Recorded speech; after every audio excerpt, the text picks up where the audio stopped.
मध्य पूर्व से ताज़ा खबरें। ईरान में इस समय असली सत्ता संघर्ष शुरू हो गया है। ईरान के इस्लामिक रिवॉल्यूशनरी गार्ड्स कॉर्प्स ने देश के राजनेताओं के साथ खुली सत्ता संघर्ष में प्रवेश कर लिया है। और यही दुश्मनी संयुक्त राज्य अमेरिका के साथ शांति समझौते पर हस्ताक्षर करने में बाधा बन रही है।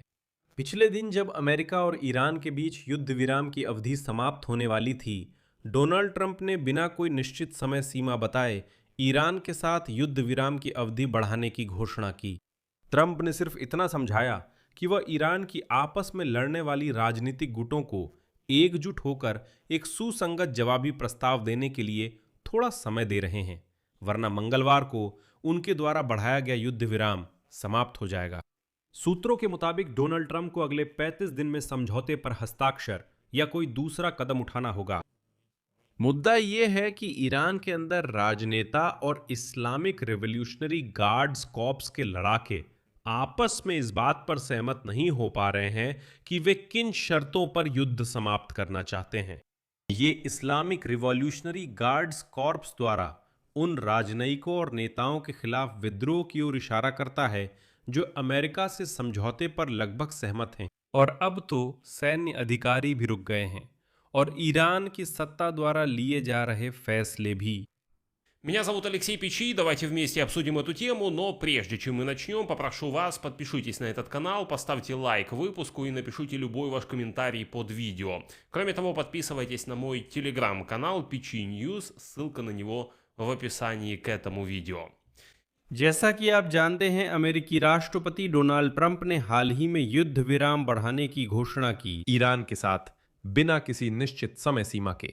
ये घोषणा युद्ध विराम समझौते की अवधि समाप्त होने से कुछ घंटे पहले आई, जिससे संभावित युद्ध की पुनरावृत्ति और क्षेत्रीय तनाव की बड़े पैमाने पर बढ़ोतरी को रोका जा सका। ये उस समय हुआ जब उपराष्ट्रपति जेडी वेंस की मंगलवार को इस्लामाबाद की निर्धारित यात्रा को पहले स्थगित कर दिया गया और फिर अनिश्चित काल के लिए टाल दिया गया। इसके बाद ईरान ने नए दौर की शांति वार्ताओं में भाग लेने से पूरी तरह इनकार कर दिया। यहीं से उलझन शुरू होती है, जिसे हम आपके साथ समझेंगे कि असल में क्या हो रहा है। जैसा कि पहले कहा गया था, ट्रंप द्वारा बनाई गई शांति की धुंध को समझना मुश्किल है, लेकिन अब हम इसे समझेंगे। संघर्ष विराम को बढ़ाना, जैसा कि आप समझ सकते हैं, ट्रंप के मंगलवार सुबह दिए गए अपने ही बयान के खिलाफ है, जिसमें उन्होंने कहा था कि वे संघर्ष विराम को बढ़ाना नहीं चाहते थे। लेकिन ट्रंप ने कहा कि उन्होंने यह फैसला पाकिस्तान के मध्यस्थों, सेना प्रमुख फील्ड मार्शल असीम मुनीर और प्रधानमंत्री शहबाज शरीफ के अनुरोध पर लिया। और पाकिस्तान के अनुरोध का कारण बहुत दिलचस्प है। तो पाकिस्तान ने ट्रंप से क्यों संपर्क किया और कहा कि चलो हम युद्ध फिर से शुरू करने को कुछ दिनों के लिए और टाल देते हैं और युद्ध विराम को बढ़ा देते हैं। जैसा कि खुद डोनाल्ड ट्रंप कहते हैं, उद्धरण है, ईरानी सरकार में गंभीर मतभेदों को देखते हुए हमसे कहा गया कि हम ईरान पर हमला रोक दें जब तक कि उसके नेता और प्रतिनिधि कोई एकमत प्रस्ताव नहीं ला पाते। संघर्ष विराम तब तक लागू रहेगा जब तक उनका प्रस्ताव पेश नहीं किया जाता और किसी न किसी रूप में बातचीत पूरी नहीं हो जाती। लेकिन डोनाल्ड ट्रंप ने यह भी कहा कि उन्होंने अमेरिकी सेना को ईरानी बंदरगाहों की नौसैनिक नाकाबंदी जारी रखने और जरूरत पड़ने पर युद्ध फिर से शुरू करने के लिए तैयार रहने का आदेश दिया है। दूसरी ओर ईरानी सार्वजनिक रूप से कहते हैं कि उन्होंने जीत हासिल की है और संघर्ष विराम बढ़ाने का अनुरोध नहीं किया। मेहदी महमदी, जो ईरानी संसद के अध्यक्ष और मुख्य वार्ताकार महमद बागीर गालिबाफ के राष्ट्रीय सुरक्षा सलाहकार हैं, ने आज कहा, उद्धरण, हारने वाला पक्ष शर्तें नहीं रख सकता। नाकेबंदी भी बमबारी जैसी है और इसका जवाब सैन्य रूप से देना चाहिए। इसके अलावा ट्रंप द्वारा युद्ध विराम को बढ़ाना निश्चित रूप से अचानक हमले के लिए समय हासिल करना है। अब ईरान के लिए पहल करने का समय आ गया है। अगर आप नहीं समझें तो मैं दोहराता हूं, यानी गालिबाफ के इस सलाहकार ने ईरान से पहले हमला करने का आह्वान किया है। सुनिए, युद्ध विराम खत्म हो गया है, ट्रंप ने कुछ बढ़ाया नहीं, तो चलिए लड़ते हैं। असल में वो युद्ध फिर से शुरू करने का आह्वान कर रहा है। अब ईरानी पक्ष कह रहा है कि वे अमेरिका पर भरोसा नहीं करते क्योंकि ट्रंप विराम का इस्तेमाल हमले की तैयारी में कर रहे हैं, इसलिए अमेरिका बातचीत नहीं चाहता।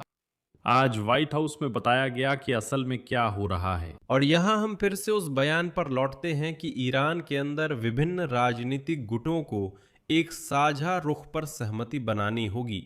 कहा जा रहा है कि ईरानी, जिनकी बातचीत के बाद ऐसा लगा कि वे संयुक्त राज्य अमेरिका के सौदे से सहमत हो गए हैं, अब अमेरिकी प्रस्ताव को ठुकराने लगे हैं। लेकिन साथ ही ईरानी खुद कोई नया प्रस्ताव भी नहीं दे पा रहे हैं। अगर मना कर रहे हैं तो कुछ प्रस्ताव दें। लेकिन ईरानी लोग अब पिछले कुछ दिनों से न जाने क्यों प्रस्तावों को ठुकरा रहे हैं, लेकिन खुद कोई प्रस्ताव नहीं दे रहे हैं। सब कुछ सीधा है। राजनेता, राजनयिक और ईरान के इस्लामिक रिवोल्यूशनरी गार्ड्स कॉर्प्स के लड़ाके सहमति नहीं बना पा रहे हैं। और नया आयतुल्ला खमीनी तो पूरी तरह से कहीं गायब ही हो गया है। व्हाइट हाउस शांति समझौते पर हस्ताक्षर को तैयार है, लेकिन उन्हें डर है कि उन्होंने ज्यादा कर दिया है।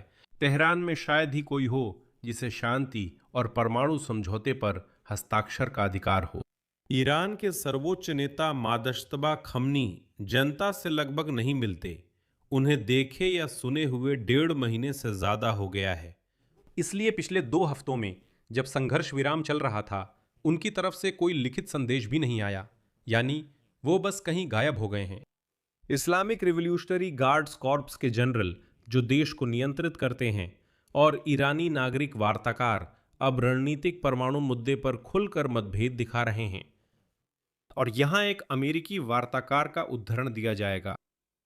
हमने देखा कि ईरान के अंदर पूरी तरह से विभाजन है। वार्ताकारों और सैन्य अधिकारियों में से किसी भी पक्ष को सर्वोच्च नेता मादस्ताबे खमनी तक पहुंच नहीं है, जो उनके अनुरोधों का जवाब भी नहीं देते। अब पता चला है कि असल में तेहरान के अंदर पहली असहमति 2 हफ्ते पहले बातचीत के पहले चरण के बाद ही दिखाई देने लगी थी। उस समय इस्लामिक रिवोल्यूशनरी गार्ड्स कॉर्प्स के कमांडर जनरल अहमद वाहिदी और उनके डिप्टी थे। उन्होंने इस्लामाबाद में अमेरिकी ईरानी वार्ता में चर्चा की अधिकांश बातों को खारिज कर लिया। वहां बस सीधा सब कुछ खारिज कर दिया गया, लेकिन बदले में कुछ भी पेश नहीं किया गया। बस गालिबाफ और अराकची तेहरान वापस आ गए, प्रस्ताव दिखाया, लड़ाकों ने कहा नहीं, सब बेकार है, और बस। लेकिन पिछली शुक्रवार को फूट पूरी तरह से साफ हो गई, जब विदेश मंत्री अब्बास अराकची ने हरमुज जलडमरू मध्य खोलने की घोषणा की। सबको याद है। इस्लामिक रिवॉल्यूशनरी गार्ड्स कॉर्प्स ने सार्वजनिक रूप से इस फैसले को मानने से इनकार कर दिया और टैंकरों पर खुलेआम हमले शुरू कर दिए। अगले दिन ईरानियों ने फिर जलडमरू मध्य बंद करने की घोषणा की और अगले कुछ दिनों में ईरान ने अमेरिका के ताज़ा प्रस्ताव पर कोई ठोस जवाब नहीं दिया। और कुल मिलाकर पाकिस्तान में दूसरे दौर की वार्ता के लिए अपनी तैयारियों की पुष्टि करने से भी इनकार कर दिया।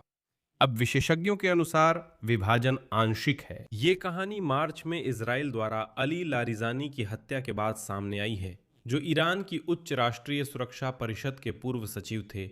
लारिजानी के पास वो प्रतिष्ठा और राजनीतिक प्रभाव था जो ईरान के भीतर कार्यों में समन्वय सुनिश्चित करने के लिए जरूरी था। उनके उत्तराधिकारी मोहम्मद बागेर गजालकदर, जिनकी जिम्मेदारी IRGC, नागरिक नेतृत्व और सर्वोच्च नेता में समन्वय की थी, इसमें सफल नहीं हो सके। वो सभी पक्षों को एक साथ लाने और उनके बीच संवाद स्थापित करने में असमर्थ रहे, लेकिन लारिजानी ये कर सकते थे। ऐसा लगता है कि ये बस शुरुआत है। इस्लामिक रेवोल्यूशनरी गार्ड कॉर्प्स के जनरलों ने संसद अध्यक्ष गालिबाफ और विदेश मंत्री अराकच्ची को इस सप्तांत पाकिस्तान में वार्ता के लिए जाने से रोक दिया। अब जैसा कहा जाता है, जरा गौर से देखिए। सोमवार शाम को ईरानियों ने पाकिस्तानी मध्यस्थों को हरी झंडी दे दी। मध्यस्थता वार्ता के लिए सब ठीक था। मंगलवार को मिलने पर सहमति बनी, लेकिन मंगलवार सुबह तक संकेत हट गया और अमेरिका से 9 सैनिक नाकाबंदी हटाने की मांग सामने आ गई, वरना युद्ध जारी रहेगा। इस समय यह बिल्कुल भी स्पष्ट नहीं है कि ईरान क्या चाहता है, वह क्या हासिल करना चाहता है। उन्होंने बस इतना कहा कि वे युद्ध विराम का पालन कर सकते हैं या नहीं भी कर सकते हैं, और बस इतना ही। यहां तक कि सार्वजनिक रूप से भी बात यहीं खत्म हो जाती है। और यहां खुद डोनाल्ड ट्रंप फंस गए। ट्रंप के सलाहकार कहते हैं कि ट्रंप मानते हैं कि अमेरिका सैन्य रूप से जो संभव था कर चुका है और अब वे इस अलोकप्रिय जंग से बाहर निकलना चाहते हैं। लेकिन क्या करें जब आपका दुश्मन काबू से बाहर हो गया हो, जब ईरान में नियम इस्लामिक रेवोल्यूशनरी गार्ड्स कॉर्प्स तय करता है तो लगता है कि अमेरिकी सैन्य अभियान फिर से शुरू होना ही एकमात्र विकल्प है, और शायद हम जल्द यही देखेंगे। यहां मैं विराम लगाता हूं। आपकी राय, आपके निष्कर्ष क्या है, इस एपिसोड के नीचे कमेंट्स में लिखें। चैनल को सब्सक्राइब करें, बेल आइकन दबाएं और लाइक करना ना भूलें। अगर आप इस YouTube चैनल के काम को सपोर्ट करना चाहते हैं और इसे ज़रूरी और महत्वपूर्ण मानते हैं तो आप अपना डोनेशन दे सकते हैं, या फिर इस चैनल को स्पॉन्सरशिप के तौर पर सब्सक्राइब कर सकते हैं, या फिर अपने लिए सुविधाजनक किसी भी तरीके से डोनेट कर सकते हैं। सभी लिंक और डिटेल्स वीडियो के डिस्क्रिप्शन में हैं। आपके किसी भी सहयोग के लिए मैं आभारी रहूंगा। टेलीग्राम चैनल पेचिए न्यूज़ को भी सब्सक्राइब करें, लिंक डिस्क्रिप्शन में है। बस यही था। अपना ध्यान रखें। अलविदा।